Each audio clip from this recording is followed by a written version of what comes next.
Thank you, Linda. So next we have John Fitzgerald from the Northeast region and Blaine, I haven't met you yet, Blaine Hartman. That they're going to be speaking about real-time monitoring, air monitoring. John in particular is going to be talking about a project in Chelsea that involved a school. And I'll just turn it over to John to introduce things and get started.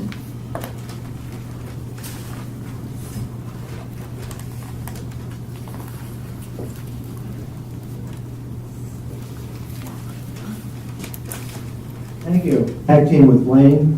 Blaine's from Southern California, right? He's in San Diego, and he loves being here in November. Just love it. Just love it. Well, it gets even better tomorrow. So, actually, I think Blaine called me like a year ago and said, "Hey, I got this technology. I do continuous VOC monitoring. It's really cool, and you want to try it?" And I was, they said the magic words, "No charge." Right in my budget. So he says, "Do you have a site that has indoor air vapor intrusion pathway?" And I said, "Yeah, we do. Our office, the DEP office in Wilmington, I know or not, ironically, there's a vapor intrusion a texture on site. And we knew it before we actually moved in. We did some subplant soil gas probes. But there's a freon that comes in the building, fairly low toxicity, right in our lab area." So Blaine was good enough to lend us his technology, his GC, and we ran it for about 2-3 weeks, data points, and it was very, very informative. And I think one of your slides in your presentation is from our office. So I wasn't going to say that. Yeah, I knew right away it was from our office. Anyways, I'm here to talk about advances in characterization, continuous VOC monitoring, and data is good. It's right in our logo, MassDEP, data is good. More data is better characterization. More data is always helpful, and sometimes it's essential. In the case study I'm going to go through, this really was a game changer for this particular project that really allowed the work to go forward. Without this, I'm not sure DEP would have even allowed the project to go forward, so it certainly was a game changer in that respect. So what is this continuous VOC monitoring? How do you do this? It's automated gas chromatographs, and most DCs can run in an automated fashion, nothing new there. Times are very focused, typically less than 10 minutes to get the analytes of concern. So the data points per day is 6 data points per hour times 24 hours a day. You get 144 data points per day. Data points per project, you do the math. You know, every day you're getting hundreds, whether it's testing indoor air or outdoor air. It's a very data-dense result that really helps aid in your characterization. A neat option that Blaine has is this ability to upload the data real time and view it on the internet. Really cool stuff. And he's going to go into a lot more detail when he gets to have his turn up here. But you'll see more of this particular project in a moment. So why do we want this? You know, the state guys always want more data, of course, but why is this really good? And it's to characterize, in this case, air with substantial temporal variability. Such as, well, indoor air, right? Vapor intrusion pathways. There's long been a concern with the variation of indoor air, both in the short term and in the long term. Right now, the gold standard is one 24-hour TO15 summa canister, at least once during the winter months. But we know the variability that does occur, both short term and long term. So there's certainly utility to using this technology for indoor air.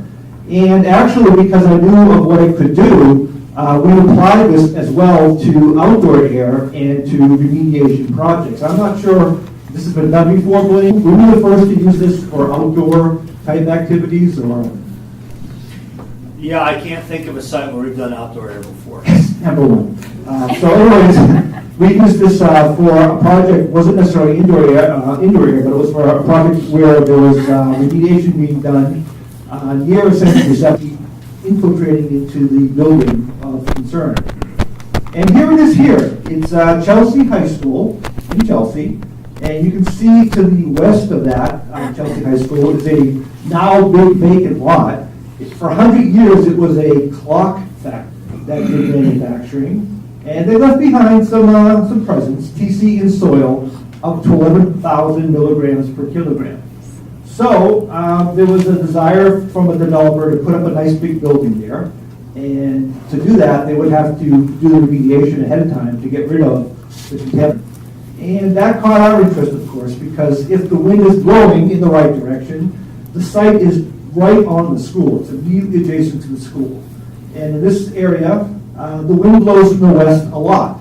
A lot of times it's the prevailing wind direction. And did I mention there's an HVAC engine side of the building, of course, that would be very susceptible to that kind of emission of vapors, particularly TCE.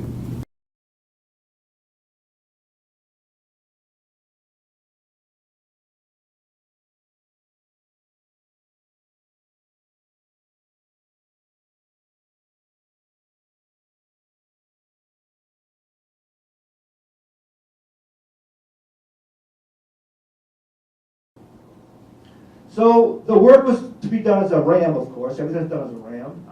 And a plan was submitted early in the spring of 2018.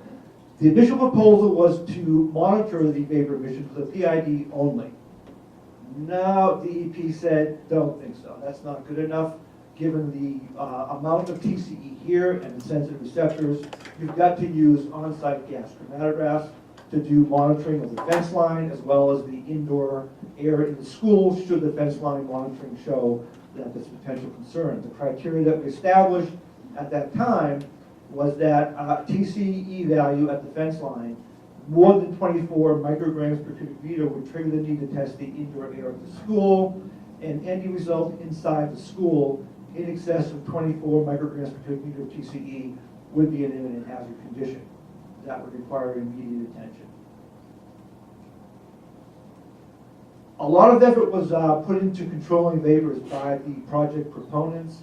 They were very confident, of course, that their techniques would mitigate any concerns of this nature. They had a robust program of spraying water foams, polyethylene sheeting to contain contaminated soil piles, and they were quite confident that this would not be an issue. But being the nervous Nellies that we are, we had all these requirements put in place, and essentially, per the RAM plan that we approved, within 40 minutes of exceeding 24 micrograms per cubic meter at the fence line, the project would be shut down and buttoned up. All the soil would be encapsulated with polyethylene, and hopefully there wouldn't be a long-term concern with the people inside the school.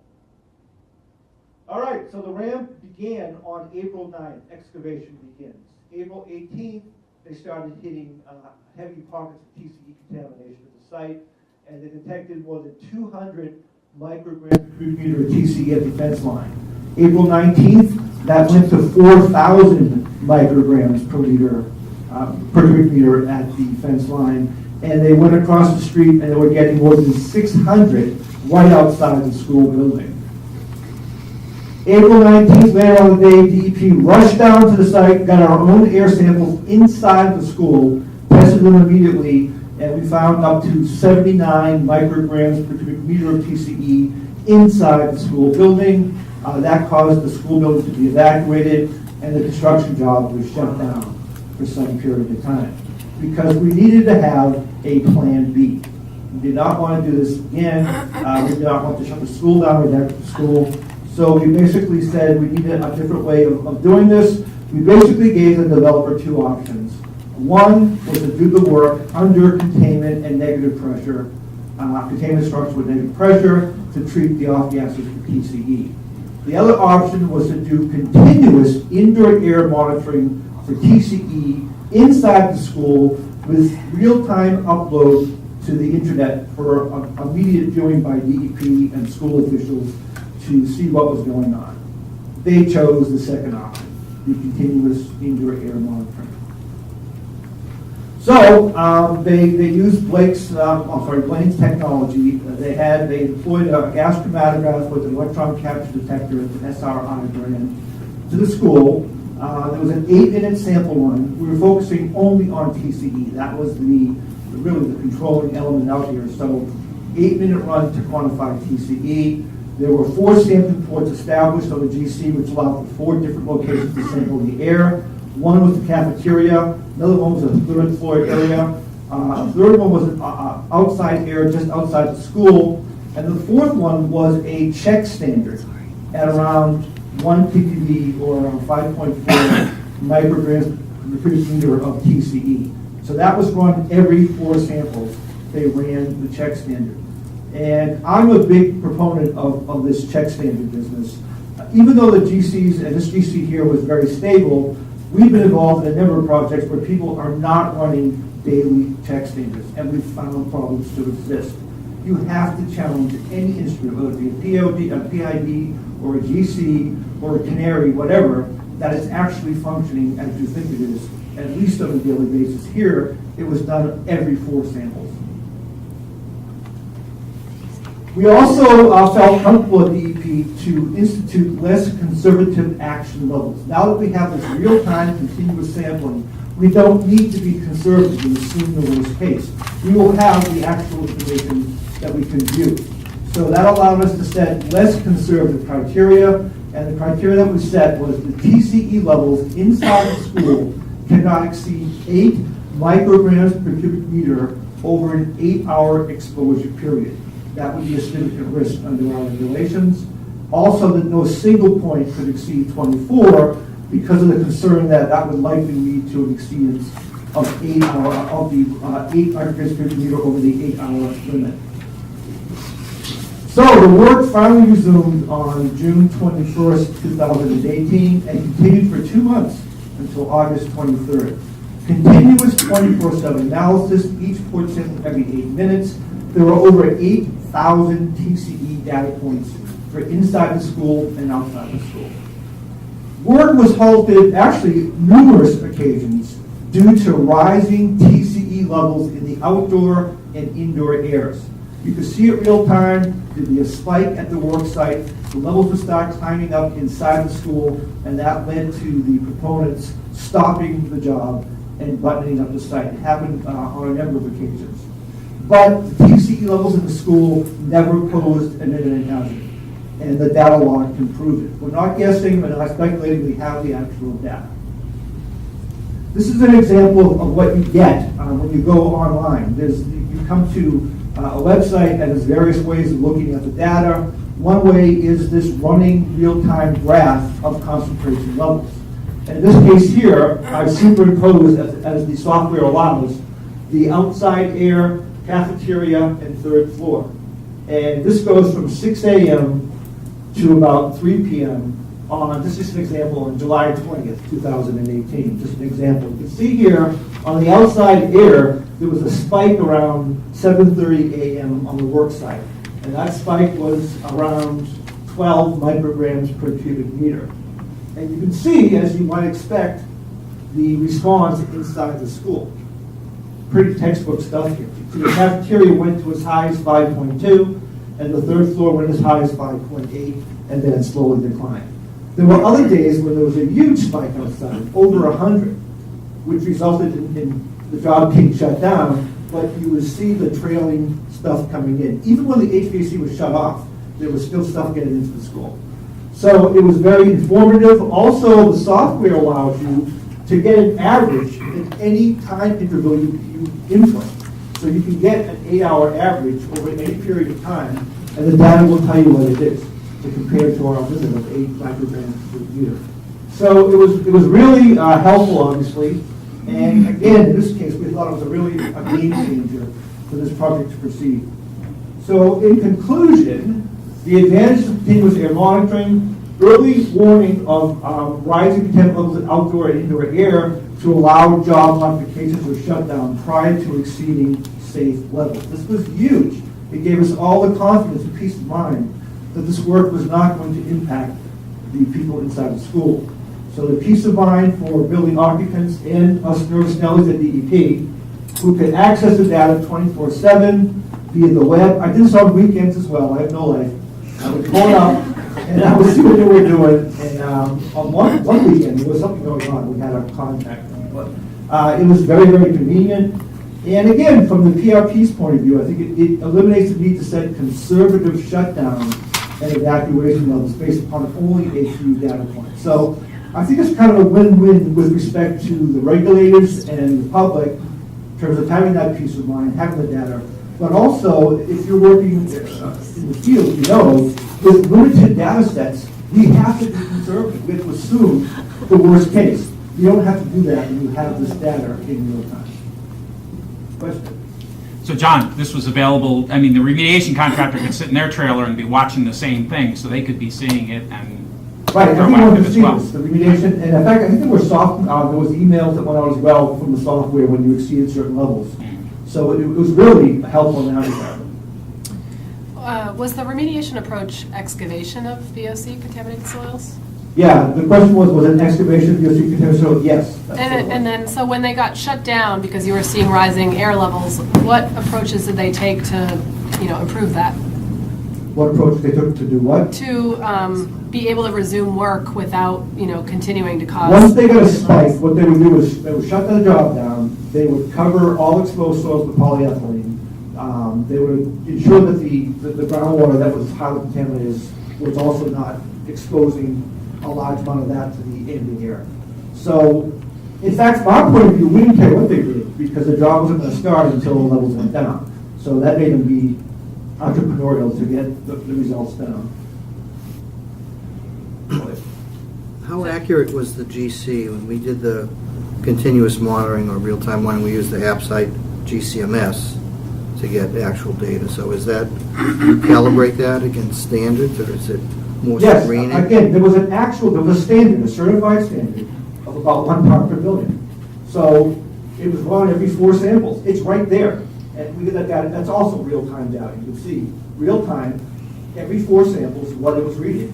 So it's calibrated data, it's not just screening data. Continuously calibrated. It's not calibrated in the It's sense not that there's no changes made to the actual quantification software. It's a calibration check.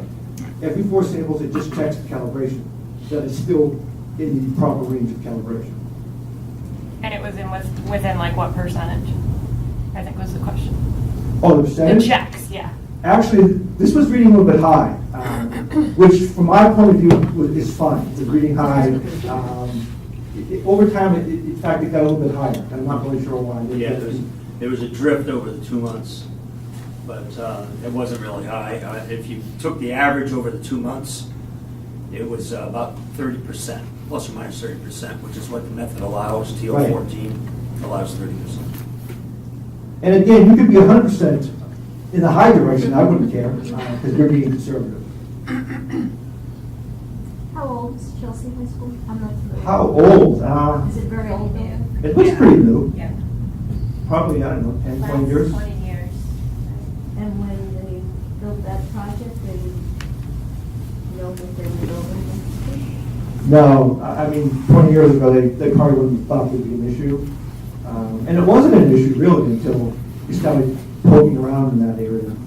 That whole corner of Chelsea has just developed like crazy over the last 5-10 years. They refurbished that school. It was an old school that they refurbished That's what I was because wondering. it was really, really new when you walked inside. Any other questions? How do they choose where in the school building? As a teacher, do they have a gymnasium? Because when children are exerting themselves and breathing in air that's perhaps not something they should be breathing, did anyone think about the gym, if they have one? I assume they have. The question is, why didn't we test the gym? I think, well, maybe blaming us because you were actually out there, but we just wanted areas that were close to the west side of the school where the kids may be, because that's what we were most concerned about, the infiltration of kids. Any other questions? If not, Blaine can perhaps explain more about the technology and its intended application to indoor air, which I think you're going to find very interesting as well. Do I need to load this presentation? There. Or is there already there?